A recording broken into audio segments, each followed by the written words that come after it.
Hey everybody, it's Jason from the Texas Gun Vault, and once again I'm coming to you with another range report. Well, really this is a range report revisit. And I have to make these videos from time to time when I get the opportunity to review a gun that many of you think maybe I got wrong, or I left something out, or in this case, something about the gun has changed. And today we're going to be revisiting the B&T TP9 pistol. And what has changed about this from the original range report is now I have a pistol brace and an angled foregrip. It's still a pistol under US law, but when I reviewed this gun originally, it was during the time the ATF had a ban on pistol braces. However, now that I'm filming this in early March of 2024, there is an injunction on that rule. So the brace can go back on.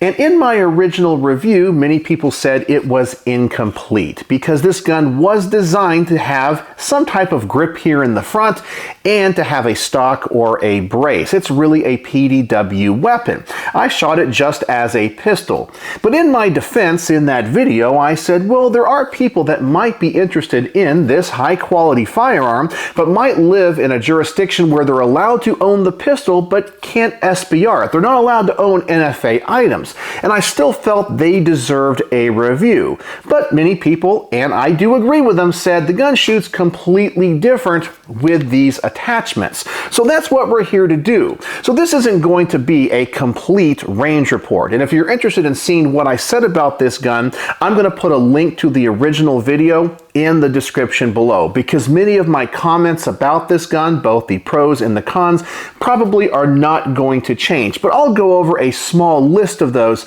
later in the video. But this is a video where I want to test the shootability and the ergonomics of the gun with the brace and the angled foregrip and see if my thoughts on this gun have changed, because I love B&T, and in that original video I came away saying this is probably the only B&T that I've ever shot that I wasn't interested in buying, and for good reason. But will this brace change things? Well, that's what we're gonna find out.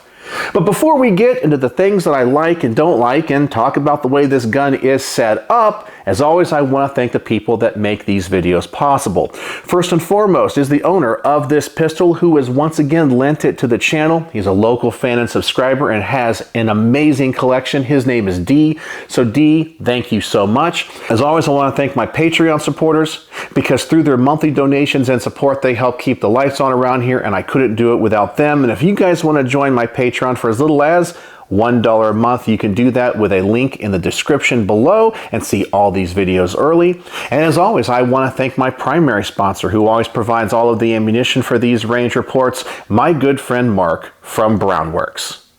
And like I always tell you when I'm reviewing a B&T firearm, I know if you're watching this video, you like high-end guns, because that's definitely what B&T is. And you probably have a fine collection of great high-quality guns yourself, and many of them take wood panel grips, and you want to customize them to your heart's desire and make them something special and unique.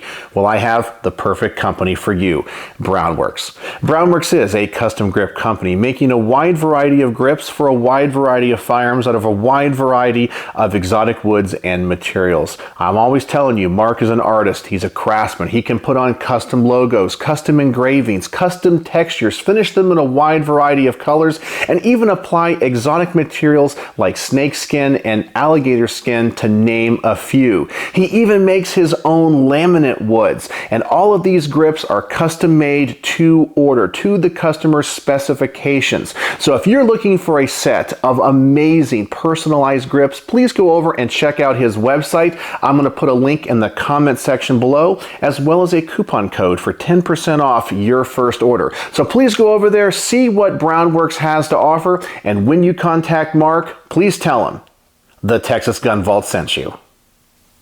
Alright, so this is the portion of the video where normally I tell you about the things that I like and don't like about this gun. However, I'm going to ask that you go watch that original video, because I'm very exhaustive when it comes to what I like and don't like. But I will give you a small synopsis here. And the first thing I really liked about this gun is that it is a B&T. I'm a big B&T fanboy, and I love pretty much everything they make. I think they make high quality guns, And all of their stuff is really centered around PCCs, which is my favorite type of gun.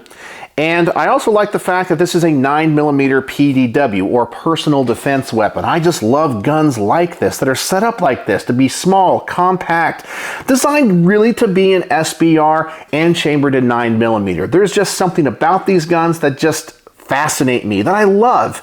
And so this gun fits and checks all those boxes, and that's why I really liked it.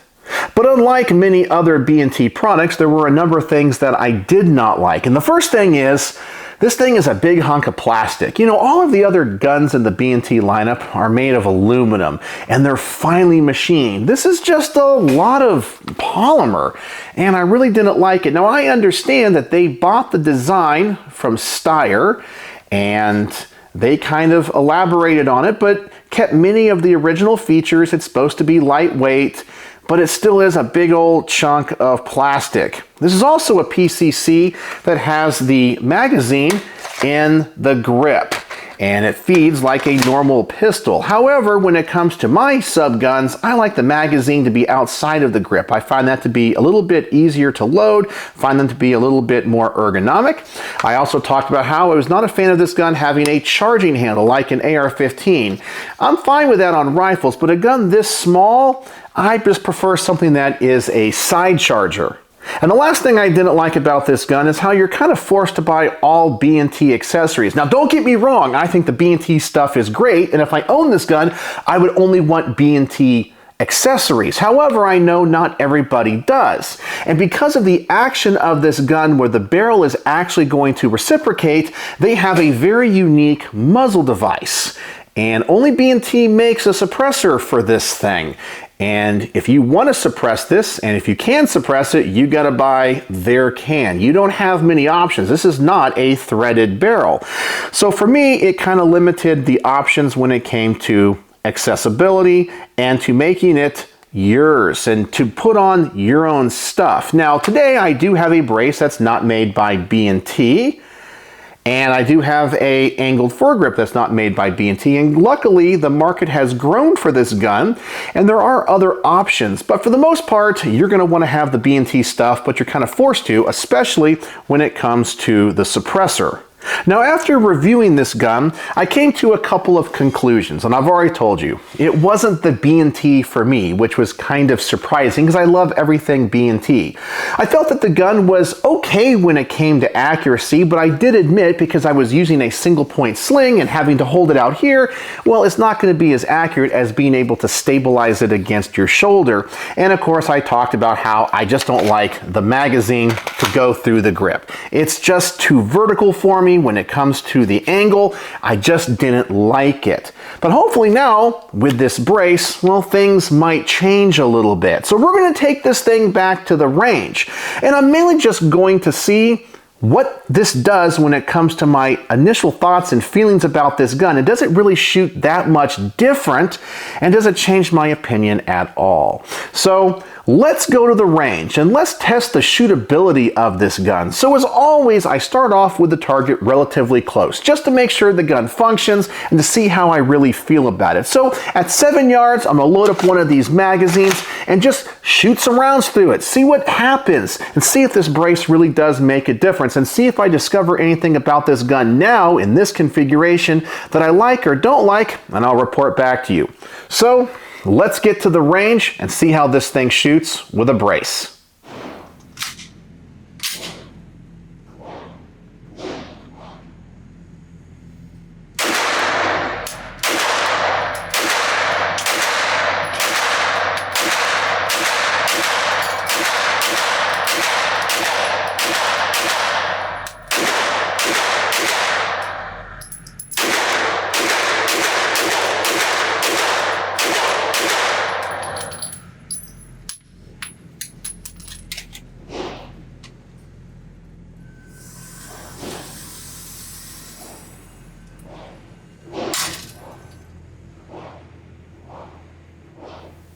Alright, and I can tell you this gun essentially shoots like a completely different firearm. There's a lot of pros and there's a couple of cons.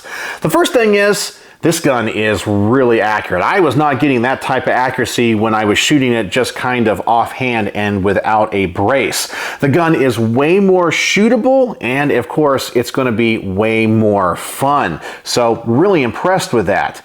But a couple things that I discovered I don't like with this setup is, first off, the length of pull. Now I do know this is a PDW style gun and you want it to be as compact as possible. However, the length of pull, so the distance from the back of the brace to the front of the trigger, is very, very short. And I find that my head is really close to this firearm.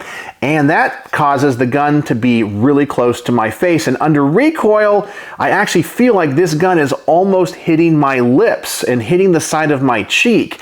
I don't like that. It's just way too close to me. Now, maybe the stocked version is a little bit longer, but I don't really think so because the arms go all the way up to the bolt release. So there's not much you can do on that length. So this is going to be a pretty darn compact weapon. So whether or not this is an SBR or a brace pistol, I don't think that's really going to change very much.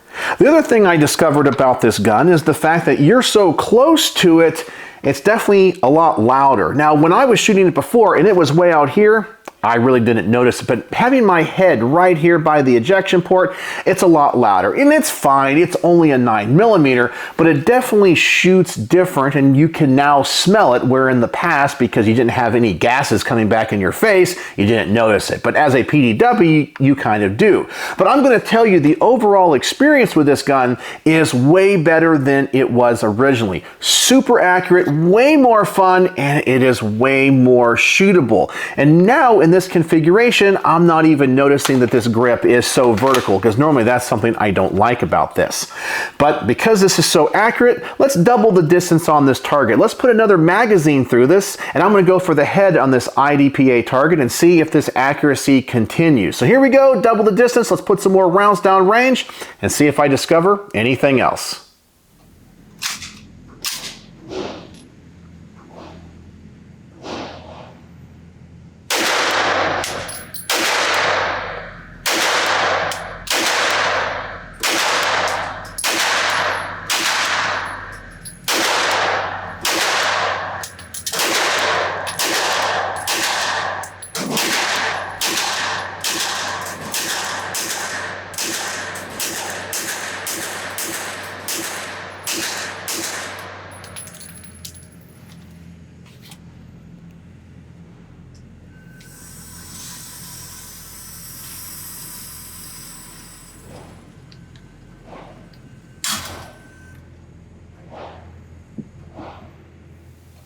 And man, is this gun still a tack driver. I am really impressed with this thing. Now, something I'm discovering about this setup that I really like is this angled foregrip. Normally, I do not like angled foregrips. I prefer vertical foregrips. But even on this design with the B&T vertical foregrip, the angle is a little bit more front-facing. However, this angled grip works really well in conjunction with this very vertical grip back here. I like this a lot. Now, this is not made by B&T. I'm not sure who makes it. It does have a logo on it, but I would have to ask Dee, the owner. But this thing works really well. And normally, as I said, I don't like these vertical grips. But this is really comfortable and I think a perfect addition to this firearm and makes it way more shootable.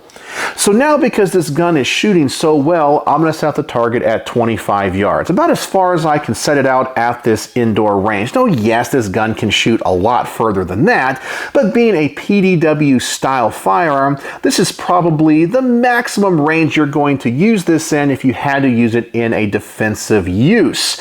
But here we go, at 25 yards, I'm just going to stand for this one, go for the center of this target and see if I can continue shooting this gun exceptionally accurate, because this brace and this angled foregrip adds so much to this gun. So here we go, 25 yards, another magazine, and let's see how I do.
And while that group was not as tight as the other distances, I'm still pretty darn impressed with it. This gun shoots really good and I think makes me look like a better shooter than I actually am.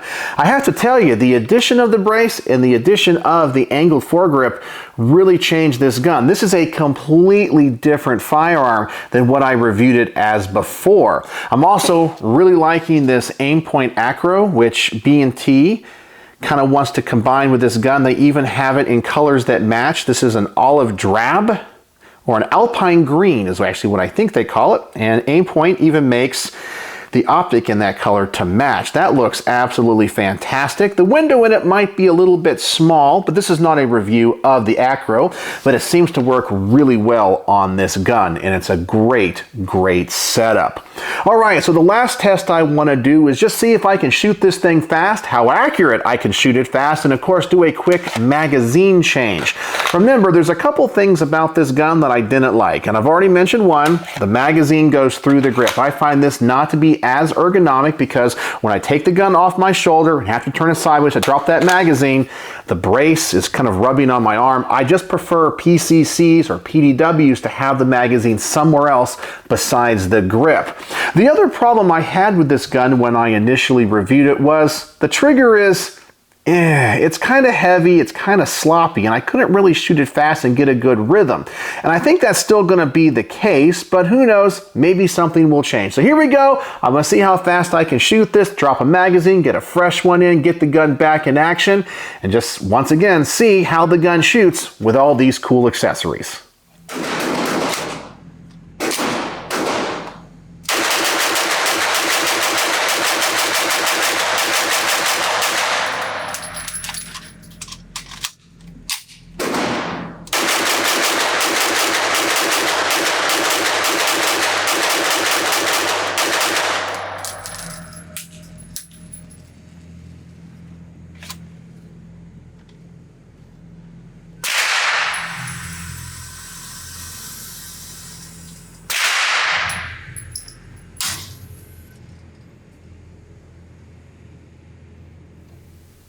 And I thought my accuracy was okay, especially shooting that fast. However, I didn't really shoot this gun that fast. I couldn't get a good rhythm on it just because the trigger is just kind of mushy and it kind of sucks. It's kind of heavy for what it is.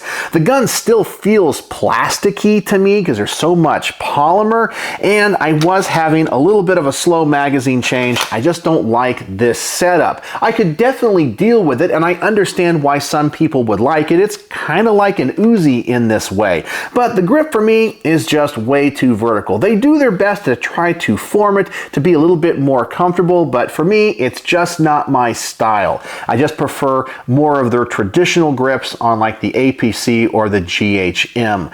For me, those just work a little bit better.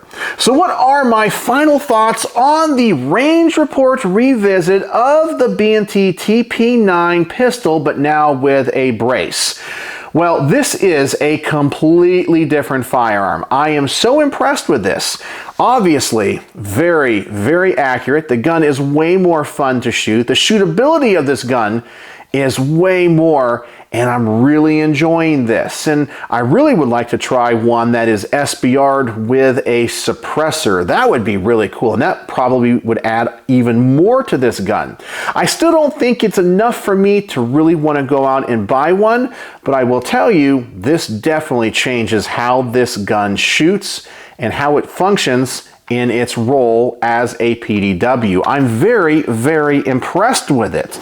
So I can tell you the shootability of this gun, way more fun, and really I'm coming away from this range report revisit liking this gun more. In fact, my star rating for this gun in this configuration is going to be a lot higher than that initial range report. So in this range report revisit, I'm giving the B&T TP9 4.5 stars out of 5. Yeah, there's still things about the gun that I don't like.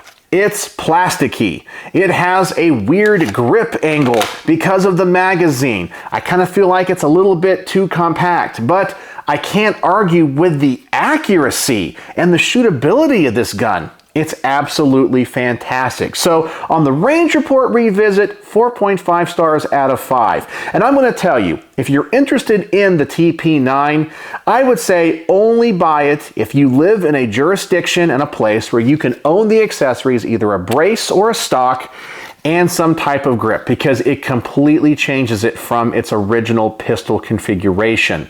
So many of the other things about this gun that I didn't like, such as the trigger, it's all the same. But the shootability of this gun with the brace is way better. So that is my thoughts on the TP9 by B&T with the brace. It's a completely different gun. And if you guys have ever shot it in this configuration, I would love to know your thoughts, and do they mirror mine? So tell me in the comment section below. So, as always, thanks for watching.